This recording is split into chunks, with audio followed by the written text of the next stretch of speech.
दोस्तों, कैसे हैं आप सब। आज की हमारी कहानी है रिवाजों का बोझ। आरती रात को पानी पीने उठी तो मम्मी पापा के कमरे की लाइट जलती हुई देखी। दरवाजे के पास पहुंची ही थी कि पापा की आवाज़ सुनाई दी।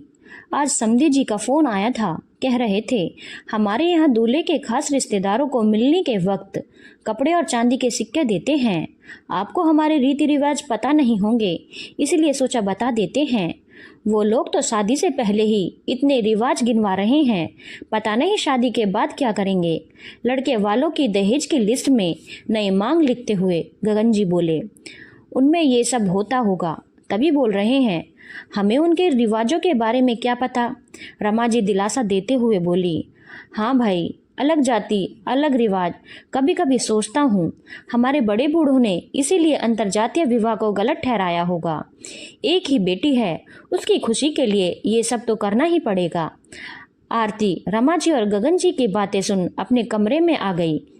उसका मन बीते कल की प्यार भरी यादों और आने वाले कड़वे सच के बीच उलझने लगा। गगन जी शिक्षक थे और रमा जी गृहिणी। गगन जी की सैलरी ज़्यादा नहीं थी, बस घर खर्च पूरा हो जाता था।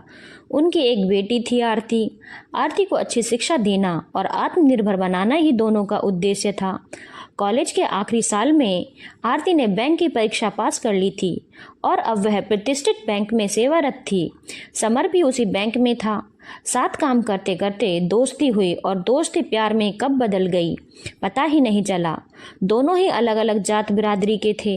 रमा और गगन जी को आरती की पसंद से कोई ऐतराज नहीं था।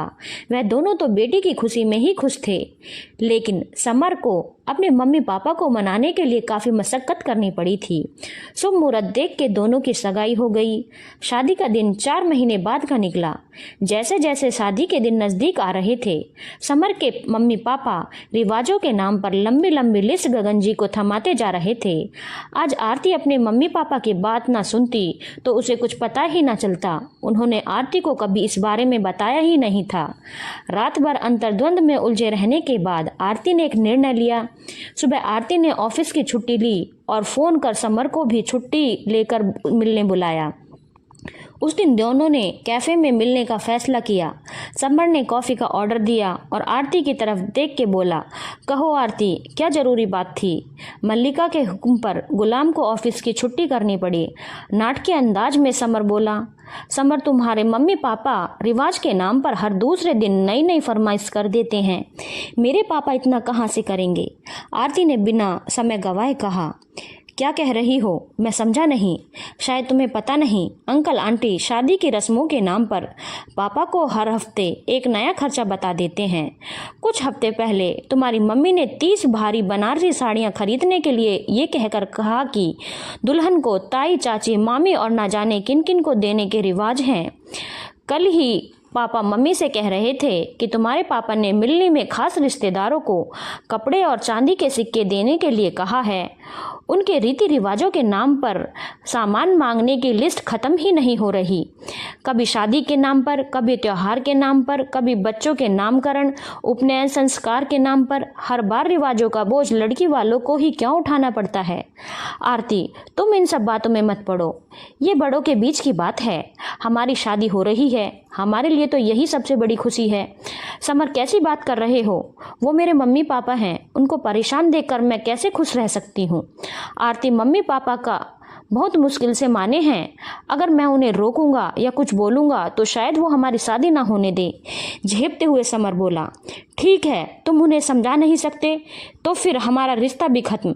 मैं इतनी स्वार्थी नहीं हूँ कि अपने मम्मी पापा को कर्ज के बोझ तले दबा दूँ। आरती, मेरी परेशानी भी समझो, मैं तुम्हें खोना नहीं चाहता, मैं तुम्हें बहुत प्यार करता हूँ। आरती का हाथ अपने हाथ में लेते हुए समर बोला, समर, मैं भी तुमसे प्यार करती हूँ, सारी जिंदगी तुम्हारे साथ बिताने के सपने देखे हैं। तुम्हारे अलावा मैं किसी और के बारे में सोच भी नहीं सकती, पर मैं अपनी मम्मी पापा से भी बहुत प्यार करती हूँ।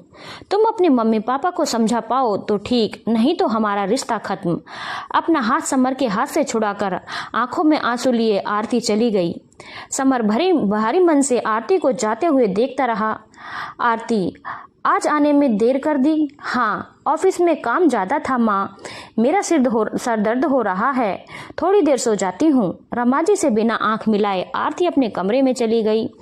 कुछ दिनों के बाद सुबह सुबह कौन आया है? दरवाजे की घंटी की आवाज़ सुन गगन जी बोले, भाई साहब आप सुबह सुबह, सब ठीक है ना?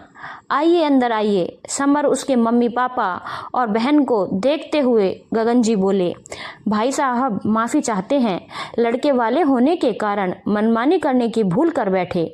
समर ने हमारी आंखें खोल दी। हमारी भी बेटी है, अगर उसके ससुराल वाले भी ऐसी मनमानी करेंगे तो हमारी नज़रों में अपना मान खो देंगे। हम आपकी नज़रों में गिरना नहीं चाहते, हमें कुछ नहीं चाहिए, आप अपने सामर्थ्य के अनुसार शादी की तैयारी करिए। समर के पापा बोले। आरती सबके लिए चाय बनाने किचन में गई। पीछे पीछे समर भी चला आया। तुमने अपने मम्मी पापा को मना लिया? मनाना ही पड़ा, तुमसे शादी करने के लिए इतने पापड़ बेलने पड़े थे कि अब हिम्मत नहीं किसी और को पटाने की। दोनों की मुस्कान ही काफ़ी थी उनके प्यार की गवाही देने के लिए। धन्यवाद दोस्तों। अगर आपको कहानी अच्छी लगी हो तो चैनल को लाइक, शेयर और सब्सक्राइब करना ना भूलें।